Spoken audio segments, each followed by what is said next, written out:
الحمد لله رب العالمين، الصلاة والسلام على سيد الأنبياء والمرسلين وعلى آله الطيبين الطاهرين وأصحابه الراشدين المهديين.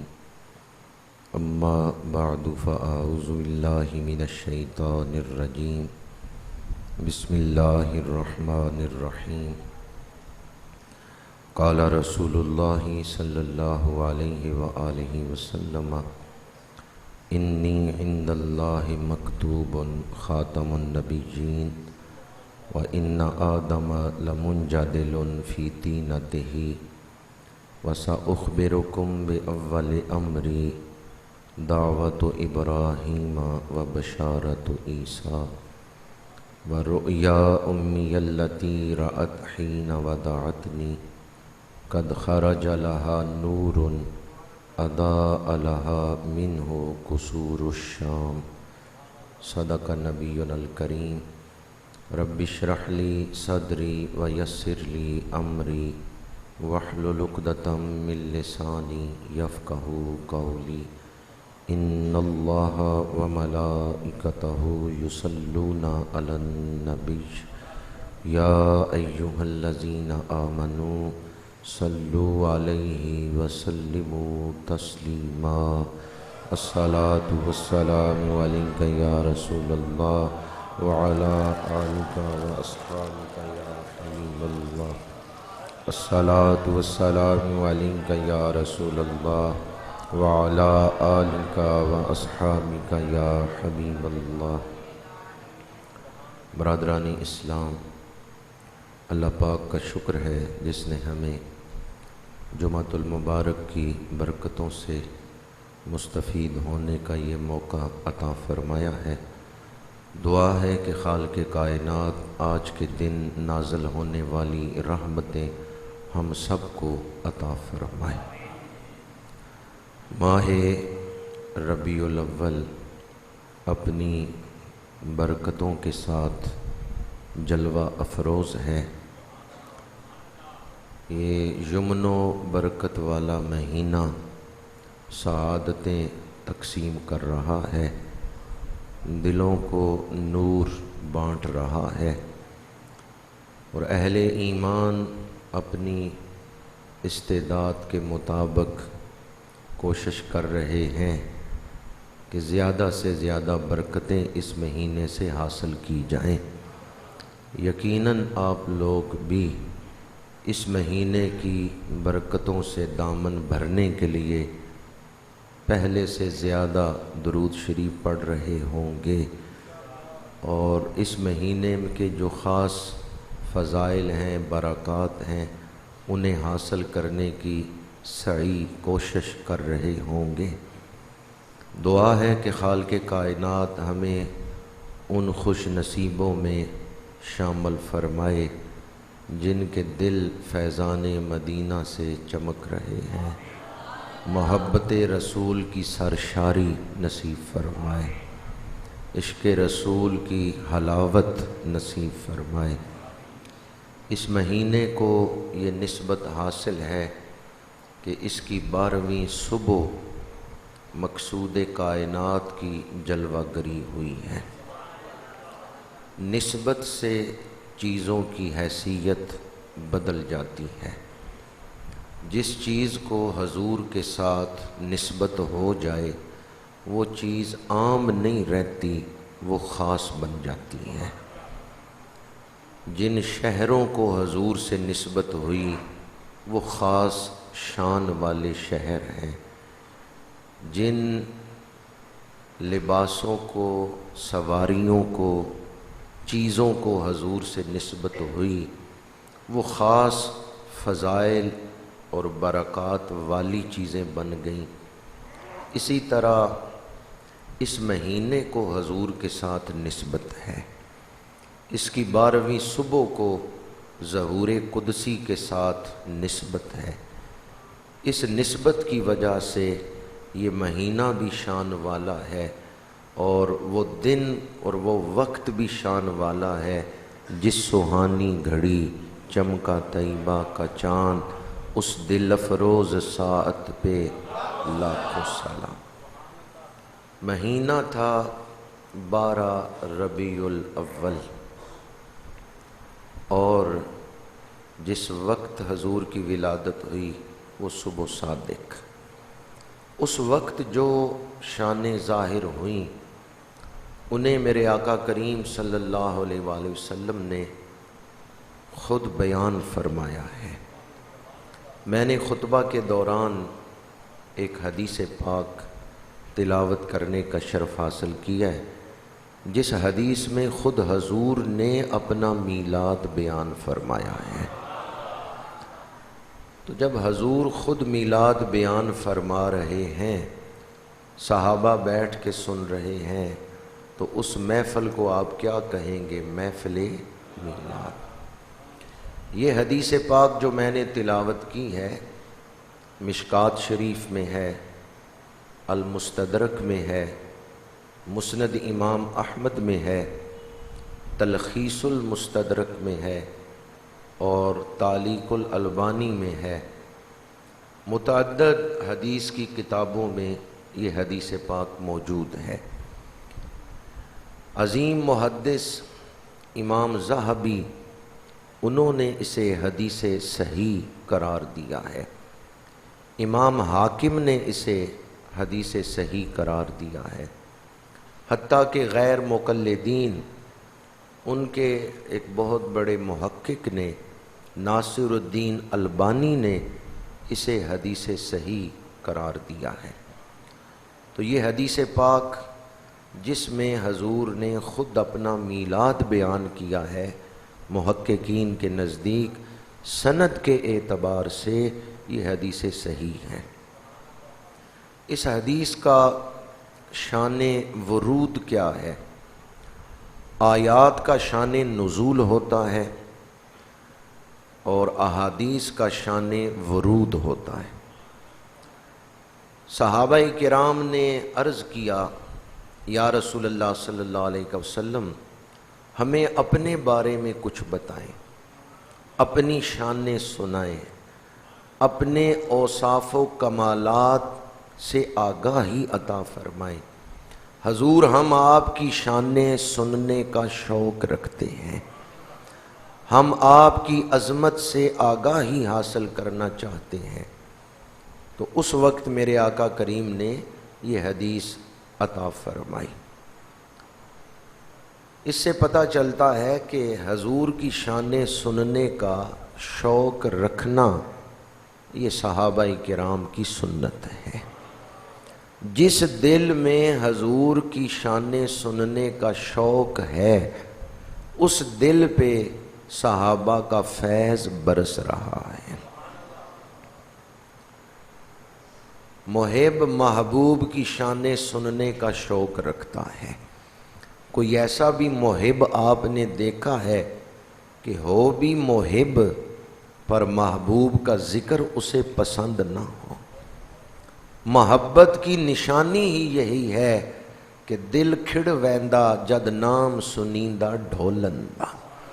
محبوب کا ذکر سن کے محب کا دل خوش ہو جاتا ہے۔ جس چیز کے ذکر سے آپ کا دل خوش ہوتا ہے، آپ کا دل اس شے سے محبت کرتا ہے۔ صحابہ کرام حضور کا ذکر سن کے خوش ہوتے ہیں اور وہ شوق رکھتے ہیں کہ ہمیں حضور کی شانیں سنائی جائیں، حضور کی عظمتوں سے آگاہی حاصل ہو۔ تو صحابہ کرام نے اپنی خواہش کا اظہار کیا۔ اس وقت میرے آقا کریم نے یہ حدیث پاک ارشاد فرمایا انی عند اللہ مکتوب خاتم النبیین وَإِنَّ آدَمَ لَمُنْجَدِلٌ فِي طِينَتِهِ۔ ابھی آدم علیہ السلام پانی اور مٹی کے درمیان تھے، میں اس وقت بھی اللہ کا نبی تھا۔ انی عند اللہ مکتوب خاتم النبیین، اللہ کی بارگاہ میں اس وقت بھی آخری نبی لکھا ہوا تھا۔ جامع ترمذی میں حدیث پاک ہے، صحابہ کرام نے عرض کیا متا وجبت لک النبوۃ یا رسول اللہ، حضور آپ کو نبوت کب عطا کی گئی؟ یہ نہیں انہوں نے پوچھا کہ آپ نے اعلان نبوت کب کیا ہے، اس لیے کہ اعلان نبوت تو حضور نے صحابہ کے سامنے ہی کیا ہے، انہیں پتا تھا کہ 40 سال کی عمر پاک میں آپ نے اعلان نبوت کیا ہے، اس لیے صحابہ کرام یہ نہیں پوچھ رہے کہ آپ نے اعلان نبوت کب کی ہے، صحابہ پوچھ رہے ہیں یا رسول اللہ آپ کو نبوت کب دی گئی؟ متا وجبت لکن نبوت یا رسول اللہ، تو آپ نے ارشاد فرمایا کنت نبیا و آدم بین الروح والجسد، ابھی آدم علیہ السلام روح اور جسم کے درمیان تھے، میں اس وقت بھی اللہ کا نبی تھا۔ ابھی آدم علیہ السلام روح اور جسم کے درمیان تھے، میں اس وقت بھی اللہ کا نبی تھا۔ نگاہ عشق و مستی میں وہی اول وہی آخر۔ حدیث پاک ہے اول ما خلق اللہ نوری، اللہ نے جب تخلیق کا ارادہ فرمایا سب سے پہلے میرے نور کو تخلیق فرمایا ہے۔ مولوی اشرف علی تھانوی نے اس حدیث پاک کو مانن صحیح قرار دیا ہے، اور شیخ الحدیث علامہ غلام رسول سعیدی صاحب نے بھی اس حدیث پاک پہ ایک مقالہ لکھا اور مختلف حوالوں سے اسے مانن حدیث صحیح قرار دیا ہے۔ اول ما خلق اللہ نوری، میرے آقا کریم نے فرمایا سب سے پہلی مخلوق میرا نور ہے۔ ابھی کائنات میں کسی شے کو وجود نہیں ملا تھا جب اللہ نے حضور کے نور کو تخلیق فرمایا ہے۔ اس مہینے کی 12ویں صبح حضور کا میلاد ہوا ہے، ولادت باسعادت ہوئی ہے، دنیا میں آمد ہوئی ہے، ظہور ہوا ہے، ورنہ جہاں تک تخلیق کا تعلق ہے عالم حقائق میں سب سے پہلے حضور کا نور تخلیق فرمایا گیا ہے۔ سب سے پہلی مخلوق کائنات کے اندر نور مصطفیٰ ہے۔ تخلیق کے اعتبار سے حضور سب نبیوں سے پہلے، اور آمد کے اعتبار سے آپ سب نبیوں سے آخر میں۔ اعلان نبوت آپ نے سب سے آخر میں فرمایا، اور آپ پر نبوت کا سلسلہ مکمل ہو گیا، آپ تاجدار ختم نبوت بن کے تشریف لائے۔ تو آپ اول بھی ہیں، آپ آخر بھی ہیں۔ اس مہینے کو آپ کی تخلیق نہیں ہوئی، اس مہینے میں آپ کی آمد ہوئی ہے۔ وہ نور اولین جسے اللہ نے سب سے پہلے تخلیق کیا تھا، اس نور مجسم کی آمد اس دنیا میں ہوئی ہے۔ اس لیے یہ مہینہ آمد مصطفیٰ کا مہینہ ہے، آمد نبوی کا مہینہ ہے، ظہور قدسی کا مہینہ ہے۔ آگے پھر میرے آقا کریم نے اس حدیث پاک میں ارشاد فرمایا وَسَأُخْبِرُكُمْ بِأَوَّلِ أَمْرِ دعوت ابراہیم و بشارت عیسیٰ، میں تمہیں اپنے بارے میں ابتدائی باتیں بتاتا ہوں۔ ارشاد فرمایا دعوت ابراہیم، حضرت ابراہیم علیہ السلام نے مجھے اللہ سے مانگا تھا، میں دعائے ابراہیمی ہوں۔ کس نے مانگا تھا؟ حضرت ابراہیم علیہ السلام۔ یہ حضرت ابراہیم علیہ السلام کون ہیں؟ حضرت داتا صاحب رحمۃ اللہ تعالی علیہ نے کشف المحجوب میں لکھا ہے، لوگ حج کرنے جاتے ہیں، کعبہ شریف کے سامنے ایک پتھر پڑا ہوا ہے، اس کے پاس نفل پڑھ کے کہتے ہیں ہم نے مقام ابراہیم کی زیارت کر لی، ہم نے مقام ابراہیم کو دیکھا، ہم نے مقام ابراہیم کے پاس نفل پڑھے۔ حضرت داتا صاحب فرماتے ہیں یہ پتھر حضرت ابراہیم کے قدموں کا مقام ہے، یہ ان کے دل کا مقام نہیں۔ اس طرف دھیان کرو کہ ان کے دل کا مقام کیا ہے۔ وہ مقام خلت پہ فائز ہیں، خلیل اللہ ہیں، اللہ کے گہرے دوست ہیں۔ جنہیں اللہ اپنا گہرا دوست بنائے ان کے دل کی پاکیزگی کا کیا عالم ہوگا۔ انی جائلک للناس اماما، اللہ نے انہیں پیشوائے انسانیت بنایا ہے، اور کہیں فرمایا انا کذالک نجزی المحسنین، اللہ نے انہیں محسنین میں شامل فرمایا ہے۔ مختلف نام قرآن پاک نے حضرت ابراہیم کے بیان کیے ہیں۔ ایک روایت کے مطابق حضرت ابراہیم کی اولاد میں 12,000 نبی پیدا ہوئے ہیں، بعض محققین کے نزدیک 20,000 سے زیادہ، بعض کے نزدیک 40,000 انبیاء۔ جو سب سے کم روایت ہے کہ حضرت ابراہیم علیہ السلام کی اولاد میں 12,000 نبی پیدا ہوئے۔ کیا شان ہے اس باپ کی جس کی اولاد میں 12,000 نبی پیدا ہو رہے ہیں۔ وہ حضرت ابراہیم علیہ السلام جن کو اللہ نے یہ عظمت اور شان عطا فرمائی، جد الانبیاء ہے، خلیل اللہ ہے، پیشوائے انسانیت ہیں، وہ رب کی بارگاہ سے مانگ رہے ہیں میری اور آپ کی حیثیت ہی کیا ہے، اوقات ہی کیا ہے کہ ہم شان مصطفیٰ کو سمجھ سکیں۔ ابراہیم خلیل اللہ سے پوچھیں کہ رسول اللہ کون ہے۔ ابراہیم مانگ رہے ہیں ربنا وابعث فیہم رسولا، پروردگار وہ شانوں والا رسول عطا فرما دے۔ جنہیں ابراہیم مانگیں، جو قلب خلیل کی آرزو ہے۔ حضرت ابراہیم علیہ السلام کی وہ دعا سورہ بقرہ کی آیت نمبر 128 اور 129 کے اندر موجود ہے۔ الہی ہمیں باپ اور بیٹا دونوں کو حسب معمول اپنا فرما بردار رکھنا، وَمِن ذُرِّيَّتِنَا أُمَّةً مُسْلِمَةً لَكَ، اور ہماری اولاد میں امت مسلمہ کو پیدا فرما۔ ہماری اولاد میں کس کو پیدا فرما؟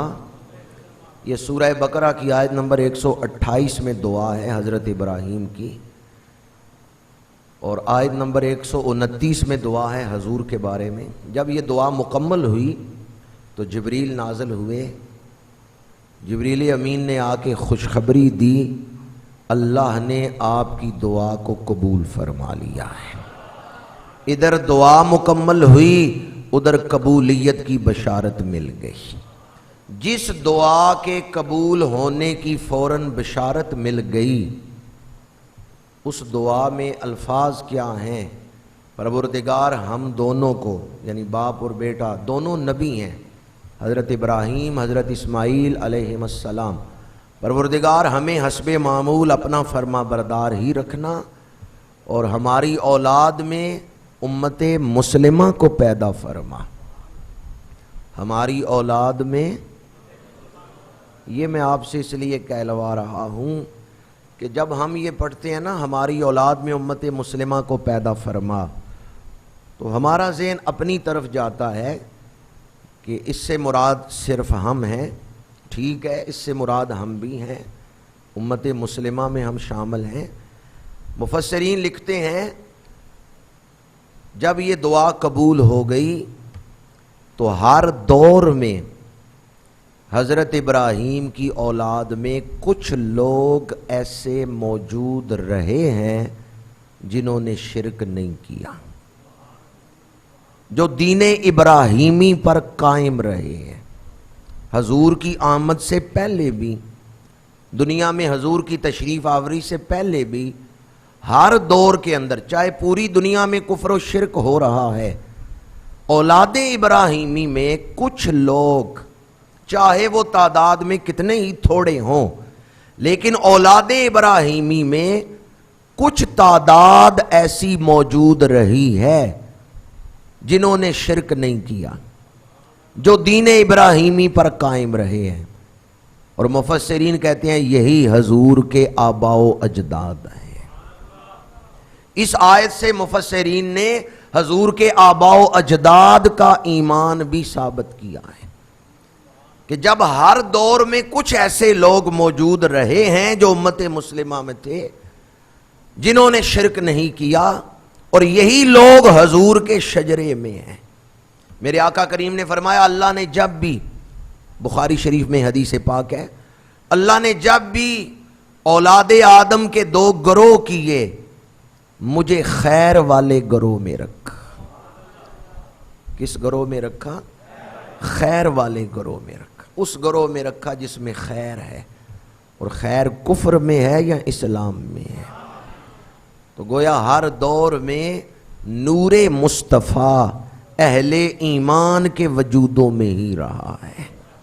نور مصطفیٰ اہل ایمان، حضور کے آباء و اجداد میں کوئی بھی کافر و مشرک نہیں ہے۔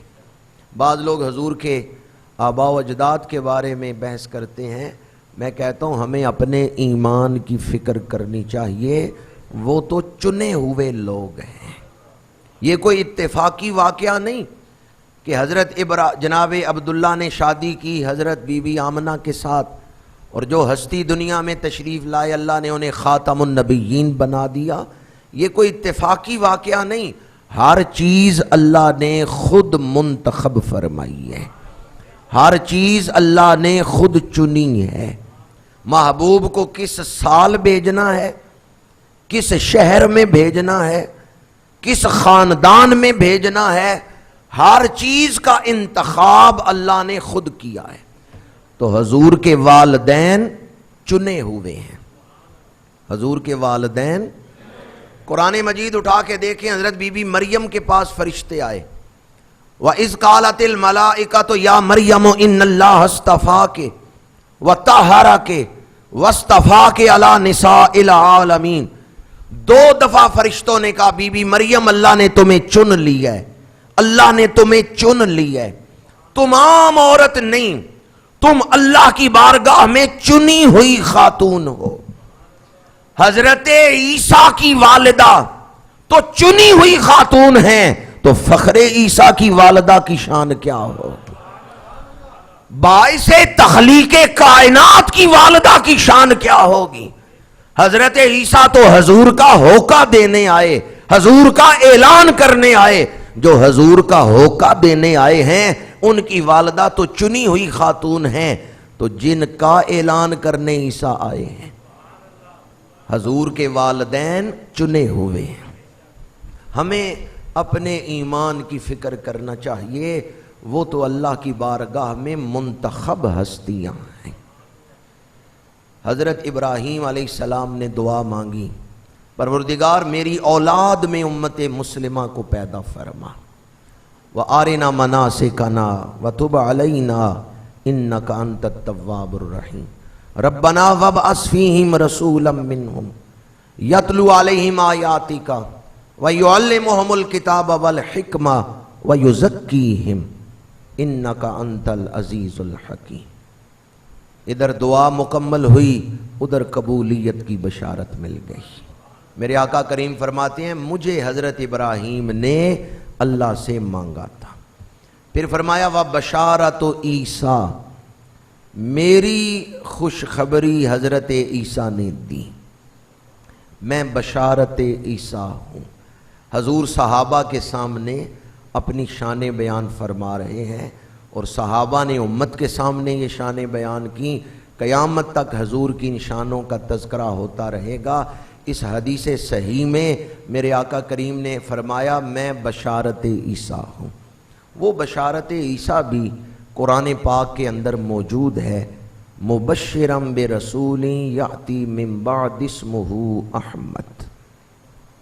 حضرت آدم علیہ السلام سے لے کے حضرت عیسیٰ تک ہر نبی نے کم از کم ایک دفعہ میلاد منایا ہے، اپنی امت کے سامنے حضور کا ذکر کیا ہے کہ رحمت للعالمین آئیں گے، خاتم النبیین آئیں گے۔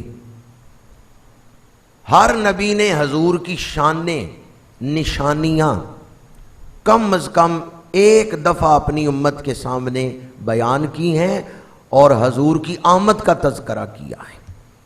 اس لیے پہلے نبی انتظار کرواتے رہے کہ وہ شانوں والا رسول آئے گا، لیکن جب حضرت عیسیٰ تشریف لائے تو آپ نے خوشخبری دی اب اور انتظار نہیں کرنا پڑے گا، میرے بعد وہی رسول آ رہا ہے جس کا پہلے انتظار کرواتے رہے۔ مبشرا برسول یأتی من بعد اسمہ احمد، فرمایا میں تمہیں بشارت دینے آیا ہوں۔ حضرت عیسیٰ علیہ السلام نے مخبر کا لفظ نہیں بولا۔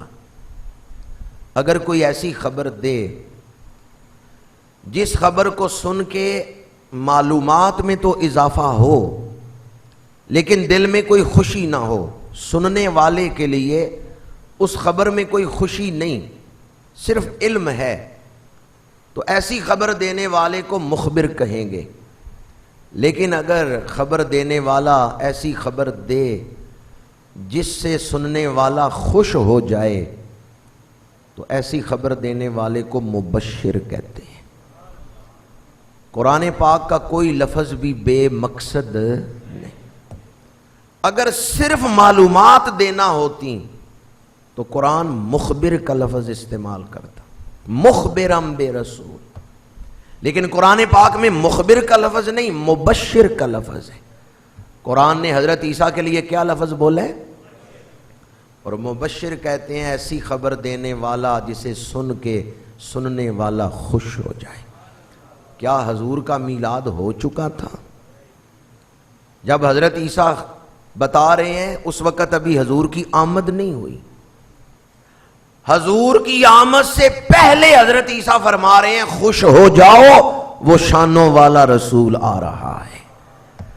وہ تو آمد سے پہلے فرما رہے ہیں خوش ہو جاؤ، شانوں والا رسول آ رہا ہے۔ تو جب حضور آ جائیں پھر خوش ہونا چاہیے یا نہیں ہونا چاہیے؟ خوشی اور آمد مصطفیٰ آپس میں لازم و ملزوم ہے۔ جس طرح دن اور روشنی، رات اور اندھیرا، شہد اور مٹھاس آپس میں لازم و ملزوم۔ شہد کا لفظ بولیں ذہن میں مٹھاس کا تصور آ جاتا ہے، آمد مصطفیٰ کا لفظ بولیں دل میں خوشی کے جذبات پیدا ہو جاتے ہیں۔ حضور کی آمد پہ خوش ہونا یہ نشانی ہے کہ آپ کے دل میں ایمان موجود ہے۔ حضور کی آمد پہ مطلقاً خوشی یہ فرض ہے، یہ مستحب نہیں، یہ فرض ہے۔ اور اس خوشی کے اظہار کے لیے محفل میلاد کرنا، جلوس میلاد میں شامل ہونا یہ مستحب ہے۔ لیکن خوشی کیا ہے؟ جو لوگ میلاد نہیں مناتے آپ ان سے پوچھیں تمہیں حضور کی آمد پر خوشی ہے یا نہیں ہے؟ کوئی مومن یہ کہہ سکتا ہے مجھے حضور کی آمد پر خوشی نہیں؟ کوئی مومن یہ کہہ سکتا ہے؟ اور اگر کوئی یہ کہے تو وہ مومن نہیں رہ جائے گا، ایمان ختم ہو جائے۔ مومن کا ایک ہی جواب ہے کہ مجھے حضور کی آمد پر، جب وہ یہ کہے گا کہ مجھے حضور کی آمد پہ خوشی ہے، وہاں محفل میلادی ہو رہی ہے۔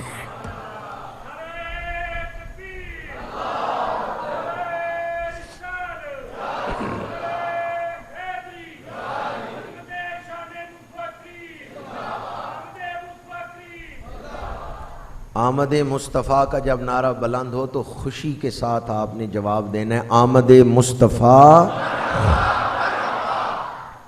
یہ حقیقت ہے کہ آج کل بھی جو بندہ مسکرا لیتا ہے نا وہ بڑا ہی خوش نصیب ہے۔ جتنی تیزی سے مہنگائی بڑھ رہی ہے، جتنی تیزی سے حالات بدل رہے ہیں، زندگی ایک سوال کرتی ہے، انسان اس کا جواب ابھی دے رہا ہوتا ہے، زندگی نیا سوال کر دیتی ہے۔ ساری زندگی کے چیلنج پورے کرنے میں ہی گزر جاتی ہے۔ بندہ ایک موڑ مڑتا ہے اور کہتا ہے اب سکون ہے، آگے ایک نیا موڑ آ جاتا ہے۔ ٹھیک ہے زندگی کے کئی مسائل ہیں، پریشانیاں ہیں۔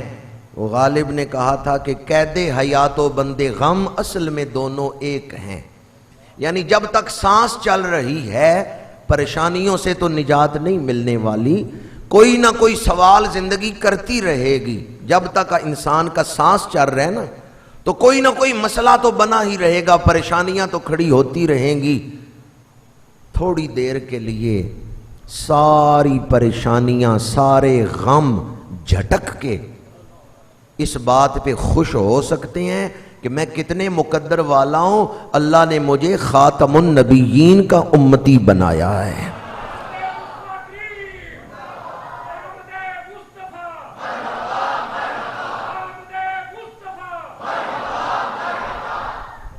چہرہ والضحا آمد مصطفیٰ، کائنات کی ساری خوشیاں ایک طرف، حضور کے ملنے کی خوشی ایک طرف۔ حضور سے بڑی نعمت کوئی نہیں ہے تو حضور سے بڑی خوشی، حضور سب سے بڑی نعمت ہے۔ اللہ نے انسانوں کو جو نعمتیں عطا کی، ہمارے بزرگوں نے اس پر کتابیں لکھی ہیں، النعمت الکبریٰ، النعمت العظمیٰ، کہ سب سے بڑی نعمت وجود مصطفیٰ ہے۔ جب حضور سب سے بڑی نعمت ہیں تو پھر اس نعمت کے ملنے پر سب سے بڑی خوشی ہے۔ مل گئے مصطفیٰ اور کیا چاہیے، فضل رب العلا اور کیا چاہیے۔ کتنے خوش نصیب ہیں کہ اللہ نے اپنا محبوب عطا فرمایا ہے۔ دو باتیں میں نے آپ کے سامنے بیان کی، دعائے ابراہیمی حضور ہیں، بشارت عیسیٰ حضور ہیں۔ آگے میرے آقا کریم نے اپنا میلاد بیان فرمایا، وَالرُّؤْيَا أُمِّيَ الَّتِي رَأَتْ حِينَ وَدَعَتْنِي قَدْ خَرَجَ لَهَا نُورٌ أَضَاءَ لَهَا مِنْهُ قُصُورُ الشَّامِ۔ فرمایا جب میری ولادت ہوئی تو میری والدہ کو جو نظارہ ہوا، جب حضور یہ فرما رہے ہیں امی، تو حضرت سیدہ آمنہ کے مزار پہ کتنی رحمتیں نازل ہو رہی ہیں۔ جب حضور فرما رہے ہو میری ماں، میری والدہ، حدیث پاک میں آپ کو سنا رہا ہوں، وَالرُّؤْيَا أُمِّيَ الَّتِي رَأَتْ حِينَ وَدَعَتْنِي، جب میری ماں نے دیکھا، جب میری والدہ نے دیکھا، حضرت بی بی آمنہ کے مزار پہ کتنی رحمتیں نازل ہو رہی ہوں گی جب سید الانبیاء اپنی والدہ کا ذکر فرما رہے ہوں گے۔ امی کے لفظ میں انتہائی محبت ہے اور انتہائی حضور کی شفقت ہے۔ فرمایا جب میری ولادت ہوئی تو میری والدہ کے لیے نور چمکا، اور اس نور میں آپ نے مکے میں بیٹھ کے شام کے محلات کو دیکھ لیا ہے۔ کس ملک کے محل دیکھ لیے ہیں؟ بیٹھی آپ مکے میں ہیں، گھر کے اندر ہیں، چاروں طرف دیواریں ہیں، اوپر چھت ہے، اور گھر سے باہر بڑے بڑے پہاڑ ہیں۔ جبل ابو قبیس کے دامن میں حضرت عبداللہ کا گھر ہے۔ جبل ابو قبیس ایک اونچا پہاڑ ہے جس کے دامن میں حضور کی جائے ولادت ہے۔ روشنی یہاں بھی ہے، بلب یہاں بھی جل رہے ہیں، روشنی پھیل رہی ہے، لیکن کیا ان بلبوں کی روشنی دیوار کے دوسری طرف جا سکتی؟ دیوار اس روشنی کو روک لیتی ہے، دیوار اس نور کے لیے حجاب بن جاتی ہے۔ رات کا وقت ہو، چاہے آپ 1000 واٹ کا بلب لگا لیں، دیوار کے دوسری طرف جا کے دیکھیں تو اندھیرا ہوگا۔ اس بلب کی روشنی، یہ نور جو پھیلتا ہے، جب دیوار سے ٹکرائے اسے کراس نہیں کر سکتا، یہ اس پر رک گیا، اور دیوار کے دوسری طرف اندھیرا ہے۔ پر حدیث پاک ہے جب نور مصطفیٰ چمکے نا تو پھر دیواریں رکاوٹ نہیں بنے، بلند و بالا پہاڑ بھی رکاوٹ نہیں بنے۔ بی بی پاک نے مکے میں بیٹھ کے شام کے محلات کو دیکھ لیا۔ مطلب کیا ہے؟ جب نور مصطفیٰ چمکا، نہ کوئی دیوار رکاوٹ بنی، نہ کوئی پہاڑ حجاب بنا۔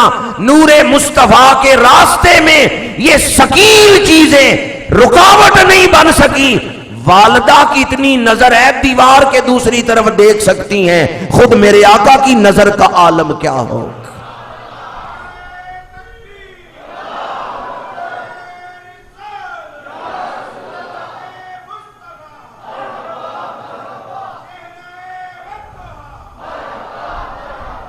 بی بی آمنہ دیوار کے دوسری طرف دیکھ رہی ہیں، پہاڑوں کے دوسری طرف دیکھ رہی ہیں، والدہ کو رب نے اتنی نظر عطا کی ہے، نبیوں کے امام کی نظر کتنی ہوگی؟ کوئی یہ کہہ سکتا ہے کہ نبی دیوار کے پیچھے نہیں دیکھ سکتے؟ وہاں تو حضرت بی بی آمنہ مکے میں بیٹھ کے شام کے محلات دیکھ رہی۔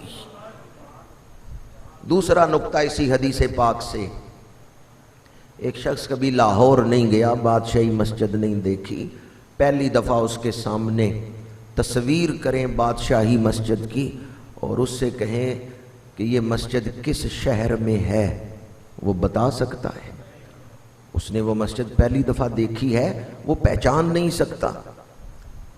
بی بی پاک کبھی ملک شام نہیں گئی، آپ نے آج سے پہلے محلات نہیں دیکھے، اچانک نور مصطفیٰ چمکا، محل نظر آ گئے، آپ نے پہچان کیسے لیا ہے؟ شناخت کیسے ہو گئی؟ دینی علوم میں بہت بڑا نام ہے حضرت سید شریف جرجانی رحمت اللہ تعالی علیہ، درس نظامی میں آپ کی کتابیں پڑھائی جاتی، مرجع العلماء سید شریف جرجانی رحمت اللہ تعالی علیہ، وہ فرماتے ہیں جہاں نور مصطفیٰ چمکتا ہے بصارت بھی مل جاتی ہے، بصیرت بھی مل جاتی ہے۔ نور مصطفیٰ کی برکت سے صرف محلات نظر ہی نہیں آئے بلکہ دل کو شناخت بھی ہو گئی ہے کہ یہ محل کس ملک کے اندر ہے۔ چمک تجھ سے پاتے ہیں سب پانے والے، میرا دل بھی چمکا دے، میرا دل بھی چمکا دے۔ تیسرا نقطہ اسی حدیث پاک سے عرض کر رہا ہوں، جب میں اور آپ پیدا ہوئے ہمارے کانوں میں اذان دی گئی تھی، کسی کو یاد ہے کس نے دی تھی؟ بھری مسجد میں کوئی بتا سکتا ہے کہ جب میں پیدا ہوا سب سے پہلے فلاں نے مجھے اٹھایا تھا، فلاں نے کانوں میں اذان دی تھی؟ ویسے یہ بات پکی ہے، اذان دی گئی تھی، لیکن ہمیں کوئی پتہ نہیں ہے۔ حضور اپنی ولادت کے دن کا واقعہ بیان کر رہے ہیں، ولادت کے دن کا واقعہ حضور بیان کر رہے ہیں، نور چمکا اور میری والدہ نے دیکھا ملک شام کے محلات کو،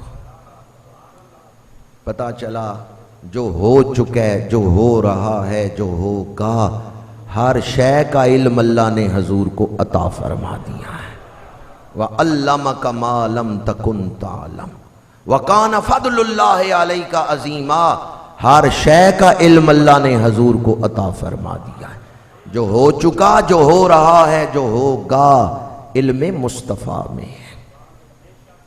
چوتھا نقطہ اسی حدیث سے عرض کر رہا ہوں، اللہ کو یہ بات پسند ہے کہ جب میرے محبوب کی آمد ہو تو نور چمکے۔ جو حدیث میں نے خطبہ میں تلاوت کی ہے اس میں تو ملک شام کے محلات نظر آنے کا ذکر ہے۔ حضرت عباس رضی اللہ تعالی عنہ کے قصیدے میں ساری زمین روشن ہونے کا ذکر ہے۔ وَأَنْتَ لَمَّا وُلِدْتَ أَشْرَقَتِ الْأَرْضُ وَضَاءَتْ بِنُورِكَ الْأُفُقُ۔ حضرت عباس عرض کرتے ہیں یا رسول اللہ صلی اللہ علیہ وسلم، جب آپ کی ولادت ہوئی ساری زمین چمک اٹھی، وہ نور اس طرح روشن ہوا کہ ساری زمین چمک اٹھی۔ وَضَاءَتْ بِنُورِكَ الْأُفُقُ، اور آپ کے نور سے مشرق و مغرب روشن ہو گئے۔ تو اللہ تعالیٰ کو یہ بات پسند ہے کہ جب میرے محبوب کی آمد کا وقت ہو، جب میرے محبوب کی آمد ہو اس وقت نور چمکے۔ تو حضور کی آمد کے وقت روشنی کرنا یہ اللہ تعالیٰ کی سنت ہے۔ وہ جو نور چمکا تھا اس کی یاد میں ہم لائٹنگ کرتے ہیں، وہ جو نور چمکا تھا اس کی یاد میں ہم چراغاں کرتے ہیں۔ یہ جو ہم چراغاں کرتے ہیں، لائٹنگ کرتے ہیں، اس نور کی یاد میں۔ اور دوبارہ عرض کر رہا ہوں کہ خوشی تو فرض ہے لیکن خوشی کا اظہار مستحب ہے۔ بعض دوستوں کو ان دنوں میں نصیحت یاد آ جاتی ہے اور وہ کہتے ہیں کہ آپ نے اتنے پیسے لائٹنگ پہ لگا دیے، جھنڈیوں پہ لگا دیے، آپ یہ پیسے کسی غریب کو دے دیتے تو میں یہ کہتا ہوں اسلام کا حسن یہ ہے کہ ہر چیز اپنے مقام پر ہی خوبصورت لگتی ہے۔ جہاں محراب ہونا چاہیے وہاں محراب ہے، جہاں دروازے ہونے چاہیے وہاں دروازے ہیں، جہاں کھڑکیاں ہونی چاہیے وہاں کھڑکیاں ہیں، جہاں وضوگاہ ہونی چاہیے وہاں وضوگاہ ہے۔ اگر آپ محراب کے ساتھ غسل خانے بنا دیتے تو کیا مسجد کا تقدس قائم رہتا؟ ہر چیز اپنے مقام پہ خوبصورت لگتی ہے۔ غریبوں کی مدد کرنی چاہیے۔ 11 مہینے آپ کو کس نے روکا تھا کہ آپ نے غریبوں کی مدد نہیں کی؟ اور ربیع الاول میں آپ کو غریب یاد آئے ہیں۔ سال میں کتنے مہینے ہیں؟ 12۔ تو باقی 11 مہینے آپ کو غریب کیوں نہیں یاد آئے؟ آپ نے کیوں نہیں ان کی مدد کی؟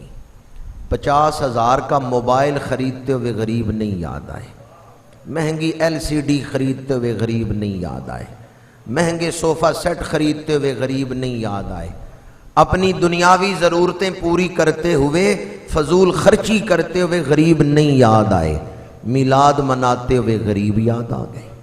یہ غریبوں سے محبت ہے یا بغض رسول ہے؟ غریبوں سے محبت ہوتی تو آپ 50,000 کا موبائل نہ لیتے، 2,000 کا لے لیتے، 48,000 غریبوں میں بانٹ دیتے۔ ہر سال ہی آپ میلاد مناتے ہیں، لیکن آئیں اس دفعہ ارادہ کریں کہ انشاءاللہ پچھلے سالوں سے بڑھ کے میلاد منائیں۔ ہمارے اوپر حضور کے بے شمار احسانات ہیں۔ دین ملا ہے تو حضور کی آمد کا صدقہ، رب کی پہچان ہوئی ہے تو حضور کی آمد کا صدقہ، زندگی گزارنے کا ڈھنگ ملا ہے تو حضور کی آمد کا صدقہ، زندگی کا راز پتہ چلا، انسانی سفر کی منزل پتہ چلی تو حضور کی آمد کا صدقہ، حلال و حرام میں فرق کرنا پتہ چلا تو حضور کی آمد کا صدقہ۔ حضور کے بے شمار احسانات ہیں ہمارے اوپر۔ حضور کا کوئی حق بھی ہے ہمارے اوپر یا نہیں؟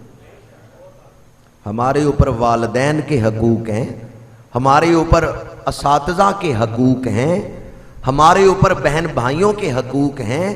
اللہ کے رسول کا کوئی حق نہیں ہمارے اوپر۔ ذرا ادھر دھیان دیں کون سا وقت گزر رہا ہے۔ یہ ربیع الاول شریف ہے، یہ برکتوں والا مہینہ ہے، یہ حضور کی آمد کا مہینہ ہے۔ امت پر حضور کے جو حقوق ہیں ان میں سے ایک حق یہ ہے کہ جب حضور کی آمد کا مہینہ آئے تو امتی خوشی کا اظہار کرے، اللہ کا شکرانہ کرے کہ یا اللہ تیرا شکر ہے تو نے اپنا محبوب ہمیں عطا فرمایا ہے۔ آمد مصطفیٰ پر شکرانہ کرنا، حضور کی آمد پر خوشی کا اظہار کرنا اور حضور کی اتباع کرنے، حضور کے ارشادات عالیہ پر عمل کرنے کا ارادہ کرنا، یہ حضور کا حق ہے امت پر۔ حضور سے وفا کرنے کا عہد کرنا، یہ حضور کا حق ہے امت پر۔ میرے آقا کریم صلی اللہ علیہ وسلم جن کے صدقے مجھے وجود ملا اور میری بخشش کے لیے جو رو رو کے دعائیں کرتے رہے، گناہ میں کروں اور آنسو چشمان رسالت سے نکلے۔ حریص علیکم بالمؤمنین رؤوف الرحیم، قرآن کہتا ہے عزیز علیہ ما عنتم حریص علیکم بالمؤمنین رؤوف الرحیم۔ جو چیز تمہیں مشقت میں ڈالتی ہے وہ اللہ کے رسول پہ بڑی گراں گزرتی ہے، اور فرمایا وہ تمہارے خیر خواہ ہیں، مومنوں پر بڑی رافت کرنے والے اور بڑی شفقت کرنے والے۔ میرے آقا کریم نے فرمایا ہر نبی کو ایک ایسی مقبول دعا دی گئی جو قطعی قبول تھی، اور ہر نبی نے وہ دعا دنیا میں استعمال کر لی، میں نے وہ دعا دنیا میں نہیں استعمال کی۔ یا رسول اللہ طائف کے دن بھی نہیں؟ فرمایا نہیں۔ یا رسول اللہ احد کے میدان میں جب آپ زخمی ہوئے اس وقت بھی آپ نے وہ دعا اللہ کی بارگاہ میں نہیں کی؟ فرمایا نہیں۔ یا رسول اللہ پھر وہ دعا کس دن کے لیے سنبھال کے رکھی ہے؟ فرمایا جب قیامت کے دن گناہگار امتی شفاعت کی آس لے کے آئیں گے، میں وہ دعا اس وقت استعمال کروں گا۔